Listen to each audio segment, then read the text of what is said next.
Fala galera, beleza? No vídeo de hoje nós vamos demonstrar um erro que acontece bastante com as pessoas quando elas estão usando o timer e usando o bloco de função. Eu deixei configurado o CLP. Nós vamos criar aqui um bloco de função. Então vamos criar um bloco normal, vamos simular que esse bloco ele é referente ao motor que você tem aqui o liga. Então é o liga, depois tem um temporizador, que a hora que você aperta o botão para desligar, ele segura mais alguns minutos e desliga. Então aqui nós vamos ter o liga. Quando você arrastar um TOFF, ele vai aparecer essas três funções. O grande erro tá que as pessoas, quando aparece essa tela aqui, já aperta OK, que é o single instance. Ele colocou e a saída. Então vamos criar agora o input, que seria o ligar, e o output, que seria o desligar. Então vamos colocar aqui ligar, desligar. E vamos só para questões de teste, vamos colocar aqui que seja 10 segundos. Então já criamos nossos blocos. Então vamos colocar aqui o bloco de função 1. E aí vamos criar o bloco de função 2. Vou dar um OK também. E aqui vamos criar as variáveis. Então aqui é ligar M1, vamos colocar ela que é do tipo memória. Então eu tenho ligar o motor 1, tenho ligar o motor 2, e aí eu tenho a saída, que é a contatora motor 1, contatora motor 2. Nesse caso nós vamos usar tudo memória, porque é só questões de simulação. O grande problema de você usar aquela função de single é o seguinte, a gente pode ver em System Blocks, tem Programs Resource, e você vê aqui que tem o IEC Timer 0dB, que é o mesmo que está aqui dentro do bloco. Então, o que acontece? Quando você tem essa questão, os dois blocos eles deveriam trabalhar independentes, só que eles compartilham o mesmo banco de dados. Quer ver? Vou mandar ligar o motor 1. O que aconteceu? Ligou a contatora 2, tá vendo? E a contatora 1.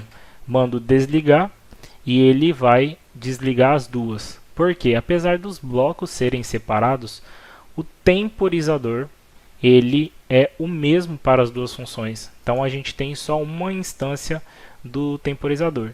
Esse erro é muito comum para quem está iniciante. E aí, como nós podemos resolver essa questão? Então nós vamos voltar no bloco. A forma que eu gosto mais de trabalhar é usar essa segunda opção, que é multi-instância. O que ele faz? Quando você coloca aqui, você colocou aqui, ele automaticamente, se você vier aqui nas entradas, ele automaticamente em estático, ele criou um timer do tipo TOFF na estática, nas variáveis estáticas do bloco. Então, o que acontece? Vamos colocar aqui um T, hashtag 10 segundos. Certo? Então agora nós temos o bloco 1 e o bloco 2, você vê que ele sumiu aquele system.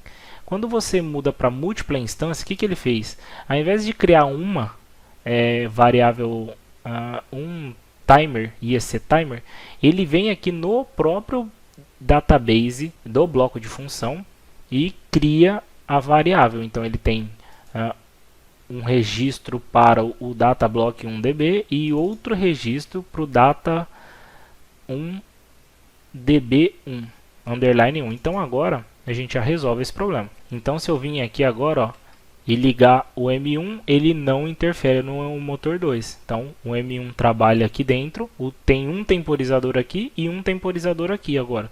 Ele não compartilha mais. E se eu trabalhar com o M2 aqui também, ele não interfere. Uma terceira opção é o seguinte, você pode criar um data block, no caso vamos criar aqui timers. E dentro desse data block você cria os temporizadores. Então vou colocar aqui, temporizador M1 e vou criar o temporizador M2. Qual que é o data tape que você coloca? Lembrando, aqui nós usamos do tipo TOFF time. Eu não uso esse temporizador. Eu geralmente uso o IEC timer. IEC timer, IEC timer. E aí nós vamos vir aqui agora no bloco. Eu vou deletar esse temporizador, vou puxar o nosso TOFF de novo e vou aqui, parâmetro instância. E o nome do parâmetro, aqui eu vou colocar o temporizador. Então o que acontece? Nesse caso aqui, T hashtag 10 segundos de novo. Então agora nós vemos aqui em main e você vê que agora o bloco de função ele recebeu um novo parâmetro. Então, se nós olharmos lá no bloco, ele pede uma in-out, ele pede uma variável do tipo t_of_time. Nós podemos até deletar essa variável aqui que não vai ser mais usada, da estática. Então vamos deletar ela. E nessa variável eu vou passar aquele parâmetro que nós criamos, ó, o temporizador.time1, certo? Então vou passar aqui temporizador 1 e o temporizador 2. E ó, novamente, o bloco 1 trabalhando independente do 2. Então, nessa última, no parâmetro da instância, no bloco você seta qual vai ser a memória que vai suportar o temporizador. Essas são as 3 formas de você utilizar temporizador dentro de blocos de função. Beleza? Então, se você gostou desse vídeo, se inscreve no canal, compartilha com os amigos que gostam desse tipo de conteúdo. E se ficou alguma dúvida sobre esse tipo de conteúdo, deixa aqui nos comentários. Muito obrigado e até a próxima. Valeu!